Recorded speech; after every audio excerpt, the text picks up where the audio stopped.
La primera operación que tú hiciste pensando con las manos no es verbalmente transmisible. Quiere decir, tú percibiste eso, pero para que tú puedas explicar lo que tú hiciste, tú necesitarías transponer esta experiencia en signos verbales. Con la segunda operación tú tienes que transformarlo en signos visuales, o sea, tú puedes reconstituir visualmente la cosa en tu imaginación, pero para explicarlo, tú primero necesitarías hacer un esquema mental con palabras. Este esquema mental tendría una correspondencia precaria con de forma tal que la explicación traería nuevas dificultades. En el momento en que tú lo intentas explicar, el otro no entiende bien, tú tienes que repetir, tienes que explicar de otra manera, etcétera, etcétera. Entonces, muchas veces en la vida nosotros nos confrontamos con esta opción. O yo entiendo la cosa y no le explico a nadie, o lo intento explicar y yo mismo acabo sin entender nada. Es el famoso asunto de San Agustín que le preguntaban qué es el tiempo y él le respondía, bueno, cuando me preguntan, no sé. Y cuando no me preguntan, ahí yo sé. Entonces, o también está el asunto de mi hijo David, que un sujeto le preguntó, ¿cuál es tu nombre? ¿Es David o es Gaby? Y él le respondió, bueno, yo ahora ya no sé más.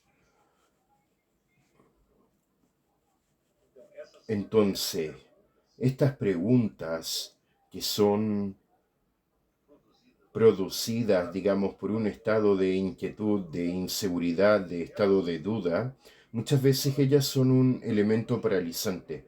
Muchas veces no llegamos a comprender las cosas simplemente porque nosotros queremos comprenderlas.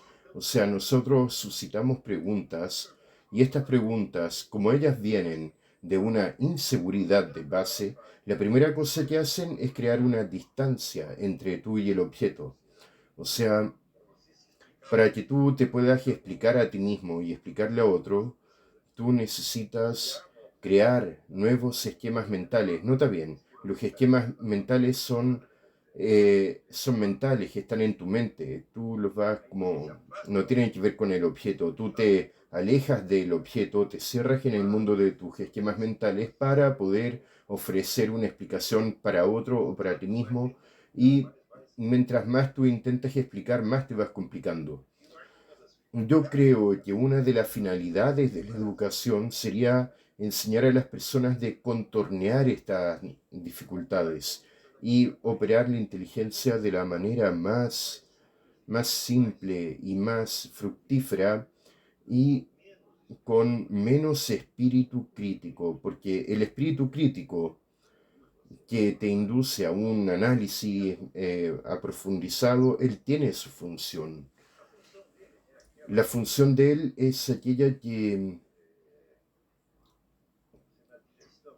como en la digestión, tú tienes el jugo gástrico. Tú ingieres comida y el jugo gástrico está ahí ayudándote a digerir. Ahora, si no hay ninguna comida y tú sueltas el jugo gástrico, lo único que consigues es una úlcera. Entonces la mayoría de las personas que conozco sufren de úlceras mentales. El proceso crítico analítico funciona mucho y con poco material. Sobre todo, esto comenzó a suceder, sobre todo en mi propia generación. Cuando yo era adolescente, había mucha gente que decía que estaba en contra de la decoreba, algo que era para memorizar cosas en Brasil, un método. Entonces, hasta mi generación, yo tomé un profesor de estilo antiguo que nos obligaba a memorizar la historia. Había un profesor de historia llamado Francisco que él todavía ocupaba ese método. O sea, tú memorizabas la historia y después de memorizarla conversabas un poco al respecto. Después llegaron otros fulanos que dijeron, no, eso de memorizar está equivocado, tienes que tener una comprensión crítica. Entonces tú leías dos líneas de historia y empezabas una discusión que no terminaba más y terminaba sin entender nada. Entonces esta aparente apología de la comprensión terminaba en la total incomprensión porque tú no tenías material para discutir, no tenías conocimiento suficiente de los hechos para que la intervención del espíritu crítico analítico pudiera dar algún resultado fructífero. Y este es el problema, que se propagó de tal forma por toda la sociedad brasilera que hoy, si tú abres esos sitios de internet, lo que encuentras es así. Es un bombardeo de análisis crítico encima de nada.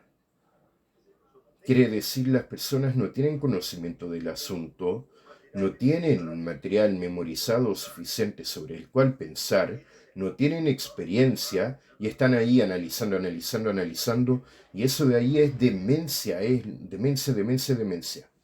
Entonces, nunca nadie va a llegar a cosa alguna por ese lado. Si vieras, por otra parte, mi amigo Ahmed, que vive en China, tú sabes que aquí los tipos que llegan desde China, ellos sacan las primeras notas en todas las escuelas. Los chinos llegan acá y dan un baño en todas las personas. Y los técnicos chinos en todos son los mejores del mundo. Es una cuestión impresionante. Yo pregunté, ¿cómo es el enseñamiento allá? Bueno, es solo de coreba, es solo memorizar. Es claro que tiene que ser memorizar porque en el chino, para que tú puedas decir mamá en chino, tienes que haber memorizado 5.000 caracteres. Entonces, mira, una cosa que me di cuenta acá en Estados Unidos es que el idioma inglés es una monstruosidad, o sea, cualquier cosa puede sonar de cualquier manera. Resultado, tú tienes que memorizar todo. Entonces, el idioma es tan malo que la gente está obligada a quedar inteligente. En las lenguas latinas no, eso no pasa porque está todo arregladito, tú pones piloto automático y ese idioma funciona por sí mismo. Pero aquí no. Aquí el sujeto para leer una palabra no significa que conoce la palabra. Él tiene que preguntarle a alguien, ¿cómo es que suena esto de acá? Aún así, él sabe que puede sonar de una forma aquí, de otra allá, y en la suma él va a tener que estar siempre atento a eso. Hay un trabajo de atención y memoria monstruoso. En China es la misma cosa. El idioma es tan malo, es tan complicado, que tienes que memorizar un montón de cosas para poder empezar a hablar, escribir, etc. Y eso convierte a las personas inteligentes. Leibniz decía lo siguiente, mira, Leibniz fue el hombre más inteligente que existió en Occidente después de Aristóteles. Prácticamente no hay una ciencia, un dominio de la filosofía donde Leibniz no haya hecho contribuciones absolutamente esenciales desde la física hasta la jurisprudencia, pasando por la historia, por la moral, por la química, todo, todo, todo, todo. Y él decía lo siguiente, el sujeto que haya visto más figuritas, aun que sean de cosas totalmente irreales, sería el más inteligente. Entonces, el tiempo que tú te quedas analizando cosas, ¿por qué tú no te quedas ahí coleccionando álbumes de figuritas? Entonces, ver figuras. En Recife, antiguamente, los chicos que vendían diario en las calles anunciaban así. Diario del comercio, quien no sabe leer ve las figuras. Recife era un lugar con mucho analfabetismo, muy pobre en Brasil. Entonces, es así, ver figuritas y guardarlos en la memoria. Muchas, muchas, muchas, muchas. Eso es lo que Leibniz recomendaba. Él debería saber de lo que estaba hablando, ¿no? Ahora, ¿qué es lo que el chino hace cuando aprende a escribir? Esas letras chinas son dibujitos, figuritas. Entonces el sujeto para escribir el chino del día a día necesita de 5.000 caracteres. Y para escribir chino erudito necesita de 15.000. Entonces, cuando él sale del colegio, él vio y memorizó, prácticamente memorizó 5.000 figuritas.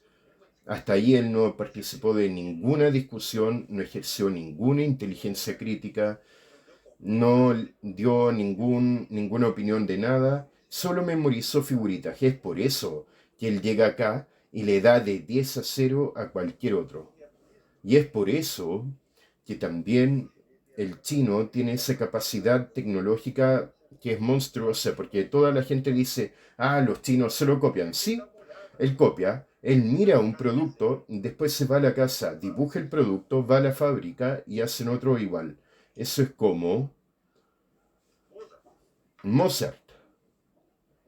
Mozart iba al teatro, escuchaba la música, llegaba a la casa y escribía todo.